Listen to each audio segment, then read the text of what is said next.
Dear my learners, আজকের আমাদের lesson ইংরেজি গ্রামারের একটি অত্যন্ত গুরুত্বপূর্ণ গ্রামার, সেটা হচ্ছে ইনফিনিটিভ। আজকে তোমাদের আমি বোঝাবো ইনফিনিটিভ। ইনফিনিটিভ কি, ইনফিনিটিভের গঠনটা কেমন, আগে গঠনটা দেখাই তোমাদেরকে। ইনফিনিটিভ কিভাবে ইংরেজিতে ব্যবহার করতে হয় সেটাই আজকে আমাদের আলোচ্য বিষয়। ইনফিনিটিভ দেখতে কেমন, ইংরেজিতে কেমন এর গঠন আকৃতি, অর্থাৎ স্ট্রাকচার অফ ইনফিনিটিভ কেমন। 2 প্লাস V1। V1 মানে কি, অর্থাৎ 2 এর সঙ্গে V1 যোগ হবে, ভার্বের প্রথম ফর্ম, অর্থাৎ first form of verb. First form বলতে কি বোঝানো হয়েছে? প্রেজেন্ট। প্রেজেন্ট ফর্ম, ভার্বের প্রেজেন্ট ফর্মের আগে 2 বসিয়ে ইনফিনিটিভ গঠন করতে হয়। তাহলে 2 প্লাস V1 এটা আমাদের খুব ইম্পর্টেন্ট জিনিস, যেটা we have to keep in our mind. 2 এর সঙ্গে V1 হবে। এবার বাংলায় কি যোগ হয়, বাংলাতে কখন আমরা ইনফিনিটিভ ব্যবহার করব, অর্থাৎ ইংরেজি গ্রামারে আমরা কখন ইনফিনিটিভ ব্যবহার করব সেই প্রশ্নটা আসছে। তাহলে কখন ব্যবহার করব? যখন বাংলায় ক্রিয়ার শেষে, অর্থাৎ কোনো ক্রিয়া, কোনো কাজের শেষে যখন তে যোগ হবে। তে কি যোগ হবে? তে, ক্রিয়ান্তে তে যোগ হবে। যেরকম আমি যদি কয়েকটি উদাহরণের সাহায্যে বোঝাই, দেখতে, দেখতে, দেখো তে যোগ হয়েছে, দেখতে। আবার ধরো চালাতে, চালাতে তে যোগ হয়েছে। করতে, কোনো কাজ করতে, তাহলে তে যোগ হচ্ছে।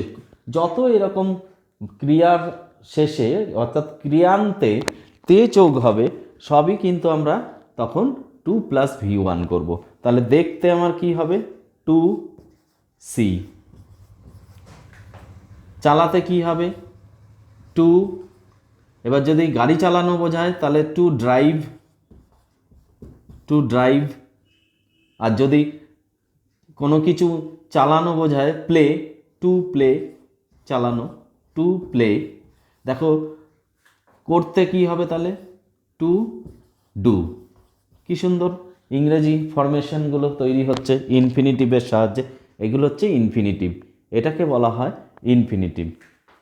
তাহলে 2C, 2 ড্রাইভ, দেখো V1 ভার্বের প্রথম ফর্ম, সি, সি স সিন ভার্বের 3টে ফর্ম হয়।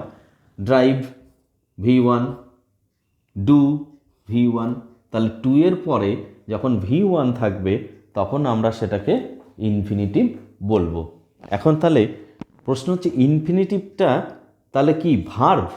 স্যার ভার্ব তো আছে এখানে, এই যে সি, এটা একটা verb, drive verb, play verb, do verb. তাহলে এটাকে কি আমরা ভার্ব বলবো? কেমন ধরনের ভার্ব বলবো? এটাকে আমরা বলবো ইনফিনিটিভ হচ্ছে নন ফাইনাইট ভার্ব। কেমন verb? Non finite verb. Infinitive হচ্ছে নন ফাইনাইট ভার্ব। ওকে, ক্লিয়ার? তাহলে নন ফাইনাইট ভার্ব বা ইনফাইনাইট, এর আর একটা নাম আছে ইনফাইনাইট। ইনফাইনাইট, ইনফাইনাইট ভার্ব অথবা নন ফাইনাইট ভার্ব বলা হয়, অর্থাৎ অসমাপিকা ক্রিয়া। এটা অসমাপিকা ক্রিয়া হয়ে যাচ্ছে, কারণ কেন অসমাপিকা ক্রিয়া হচ্ছে এবার সেটা ব্যাখ্যা আমি করে দিচ্ছি। ইনফিনিটিভ একটা নন ফাইনাইট ভার্ব বা ইনফাইনাইট ভার্ব, অর্থাৎ অসমাপিকা ক্রিয়া। একটা উদাহরণের সাহায্যে বোঝায় কেন এটি অসমাপিকা ক্রিয়া। ধরো হি ওয়ান্টস টু প্লে। তাহলে এইখানে আমার ইনফিনিটিভ কোথায়? To play. টু প্লে মানে খেলতে। তাহলে টু প্লে, এই টু প্লে অংশটা, এই অংশটা সাবজেক্টের সঙ্গে কোনো এগ্রিমেন্ট করছে?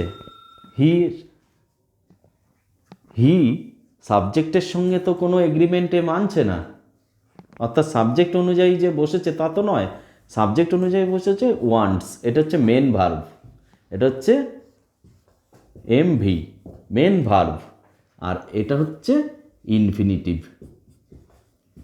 অর্থাৎ ইনফিনিটিভ অসমাপিকা ক্রিয়া হয়ে যাচ্ছে। তাহলে বোঝাতে পারলাম।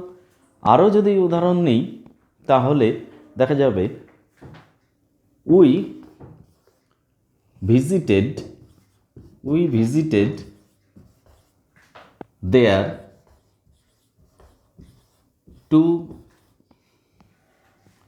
C the temple.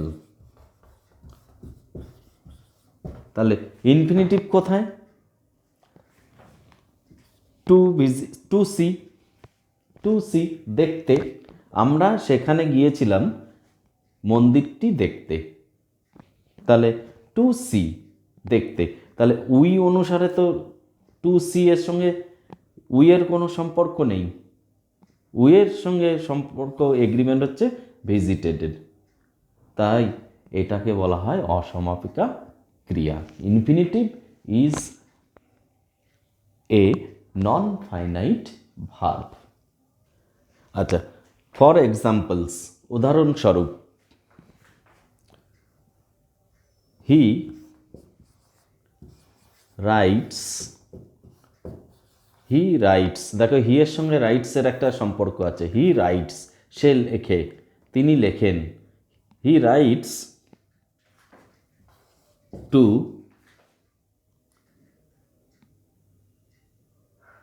To have pleasure. তিনি কিসের জন্য লেখেন? To have pleasure. তাহলে ইনফিনিটিভ কোথায় আমার? টু হ্যাভ, পেতে তে আসছে, তাহলে আনন্দ পেতে, আনন্দ পাওয়ার জন্য তিনি লেখেন, তাই এটা ইনফিনিটিভ। 2 নম্বর আর উদাহরণ দিই। হি has a family to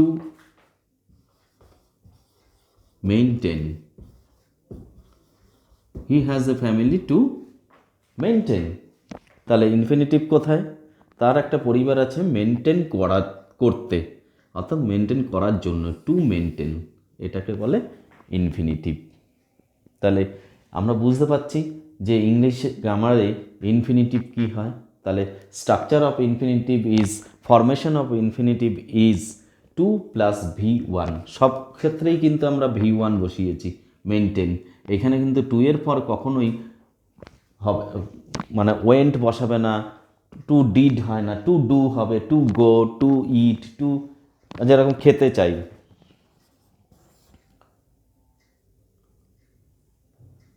we eat, যেরকম আমরা খাই, উই ইট কিসের জন্য খাই? Two leave,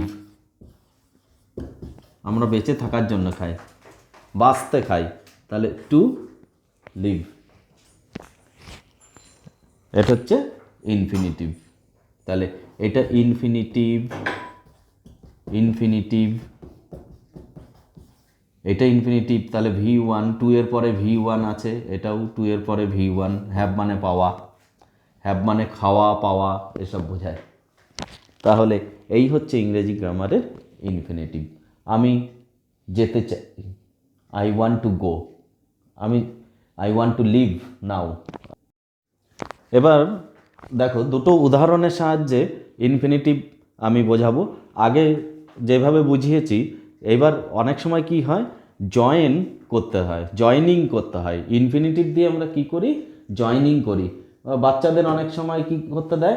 underline the infinitive, অর্থাৎ সেন্টেন্সেস দিয়ে দেবে, তার মধ্যে ইনফিনিটিভ আন্ডারলাইন করতে হবে। আর আবার অনেক সময় দেয় কি, join the sentences with infinitive, অর্থাৎ জয়নিং দেবে ইনফিনিটিভ দিয়ে। এখানে আমি দুটো উদাহরণের সাহায্যে বুঝিয়ে দিচ্ছি। দেখো আছে, Vidyasagar went to his village. Vidyasagar তার গ্রামে গিয়েছিলেন। He wanted to see his mother. তিনি তার মায়ের সঙ্গে দেখা করতে চেয়েছিলেন। তাহলে এইটাকে ইনফিনিটিভ দিয়ে জয়নিং যদি করি তাহলে কেমন হবে? তাহলে বিদ্যাসাগর তার গ্রামে গিয়েছিলেন টু সি হিজ মাদার, তার মাকে দেখতে। তাহলে এই অংশটা আর থাকছে না, এই অংশটা আমি উঠিয়ে দেব। তাহলে কি উত্তর হবে? বিদ্যাসাগর, দেখো লিখছি, Vidyasagar went to his village, তার গ্রামে গিয়েছিলেন কি করতে? টু সি, দেখতে, দেখা করতে বা দেখতে, টু সি হিজ মাদার। তাহলে দুটো সেন্টেন্সেস ছিল, একটা হয়ে গেল। কি দিয়ে জয়নিং করলাম? ইনফিনিটিভ দিয়ে জয়নিং করলাম। তাহলে ইনফিনিটিভ দিয়ে জয়নিং আর একটা আমি করে নিই। দেখো, হি হ্যাজ এ ফ্যামিলি, তার একটা পরিবার আছে। হি ওয়ান্টস টু মেনটেন ইট, তিনি এটাকে মেনটেন করতে চান, অর্থাৎ এটাকে পরিচালনা করতে চান, মেনটেন করতে চান। তাহলে he has a family to maintain, ইটটা আর দেব না, কেননা মানে আসছে না, ইট আমার প্রয়োজন নেই যখন উত্তর। তাহলে হি হ্যাজ আ ফ্যামিলি,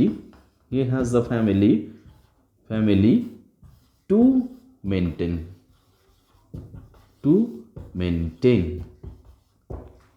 তাহলে ইনফিনিটিভ দিয়ে জয়নিং হলো। দুটো সেন্টেন্স ছিল, একটা সেন্টেন্স হলো, এবং যে সেন্টেন্সটা আমরা পেলাম সেখানে কিন্তু টু দিয়ে যোগ করলাম। তাহলে ইনফিনিটিভ আমরা কেন শিখব? Why we should learn infinitive, আমাদের কাছে এই প্রশ্ন। তাহলে কেন আমরা শিখব? To make simple sentence. কি সেন্টেন্স তৈরি করব? Simple sentence. তাহলে ইনফিনিটিভ দিয়ে কি সেন্টেন্স তৈরি হয়? ইনফিনিটিভ দিয়ে সবসময় মাথায় রাখবে টু মেক সিম্পল সেন্টেন্স, অর্থাৎ সরল বাক্য তৈরি করার জন্য আমাদেরকে ইনফিনিটিভ শিখতে হবে। ওকে।